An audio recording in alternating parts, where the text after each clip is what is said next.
Thank you for watching, liking, commenting, sharing, and subscribing right now. How can Lady Gaga help you browse the web? Do you need new golfing buddies? Will not having access to the internet actually kill you? I'm Chris Perillo, and this is the Locker Gnome Daily Report.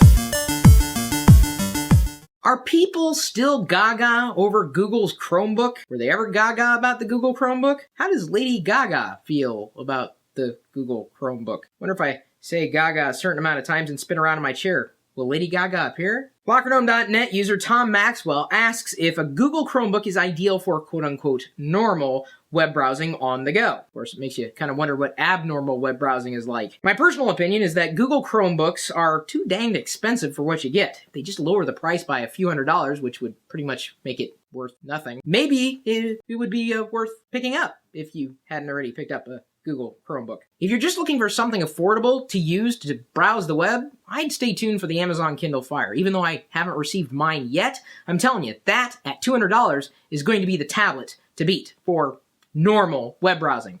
For abnormal web browsing, you're on your own. If you run your own website, you want to get a good idea on who's visiting and why they're visiting, and why you can't and shouldn't try to please everyone, including that user over there. Making even a small effort to cater to your audience goes a long way. A new startup called Spinnaker helps you customize the way your website appears to visitors based on how they get to your site.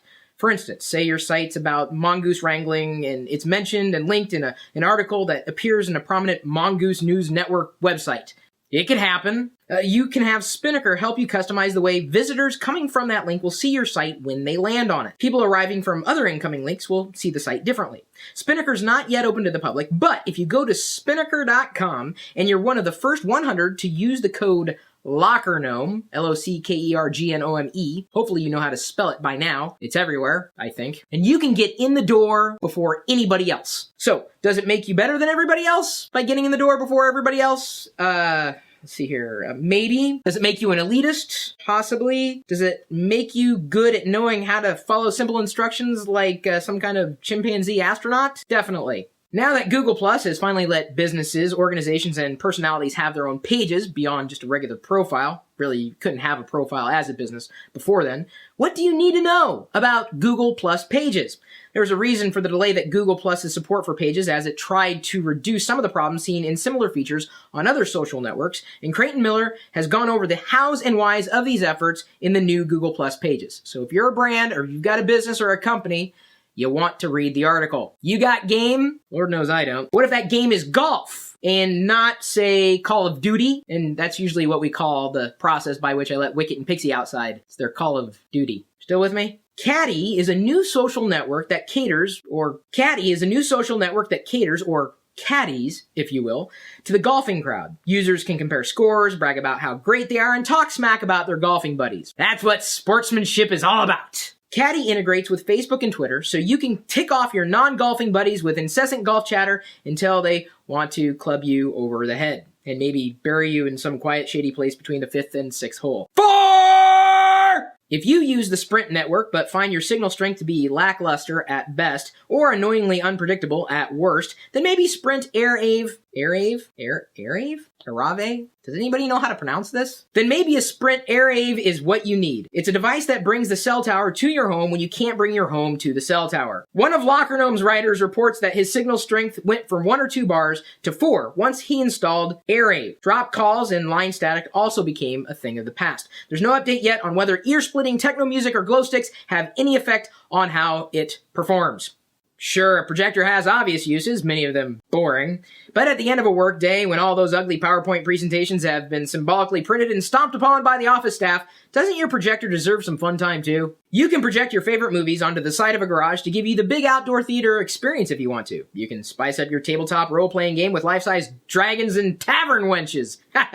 You can even project a giant scoreboard to keep your LAN party StarCraft 2 championship extra competitive. You can also make your monitor as big as the wall in your office, and just in time for the holidays, you can use it for decorating. How? Watch the video that we've annotated here in this general reach. Click it, or just save it for later and keep watching this. Sure, we all love the internet, some a little more than others, but how important is it to your day-to-day lifestyle? Could you reduce your daily consumption of the internet without going through withdrawal shakes and nervous tics?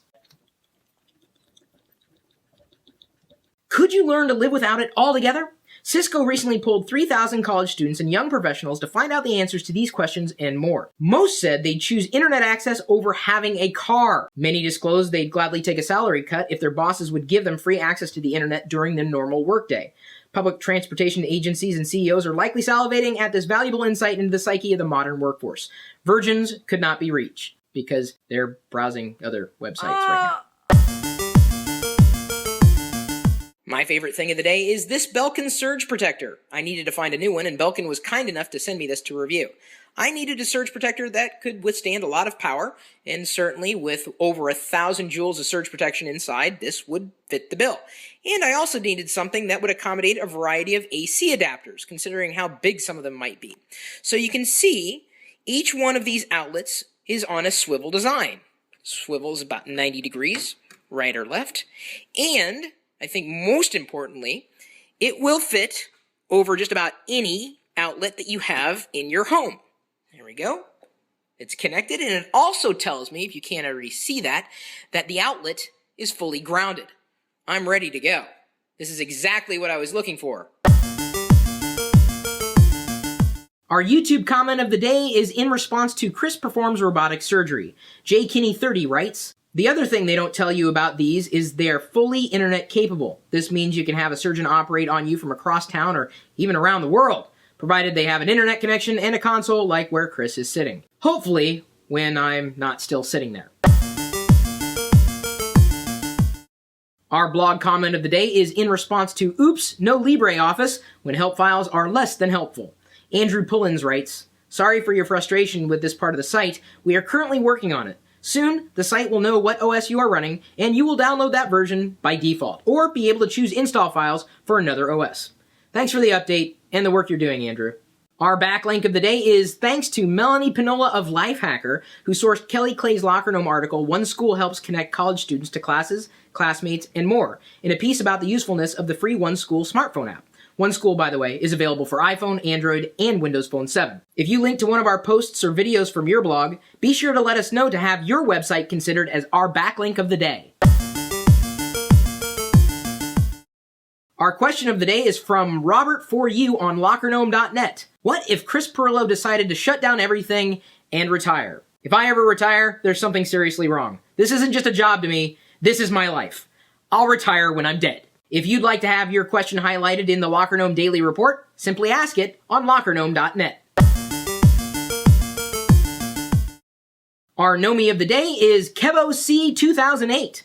Kevin's the guy who's nice enough to upload lots and lots of bloopers whenever I f*** up while shooting video. Obviously, that's a rare occurrence. Thank you, Kevin. I crown you Gnomie of the Day. If you'd like to be considered as the Gnomie of the Day, simply share the content we create for you, wherever, whenever, and however you can. Thanks for liking this video. For more tech news, reviews, how-tos, simply follow us on Google+, Twitter, Facebook, and subscribe to the LockerGnome.com RSS feed. Feel free to post your questions and answers on LockerGnome.net, too. My email address is chris@pirillo.com, my blog is chris.pirillo.com, and we're sharing information live, 24 hours a day, 7 days a week, at live.pirillo.com. We'll see you later. You know, the Amazon Kindle Fire and, of course, the Nook make a pretty darn nice Amazon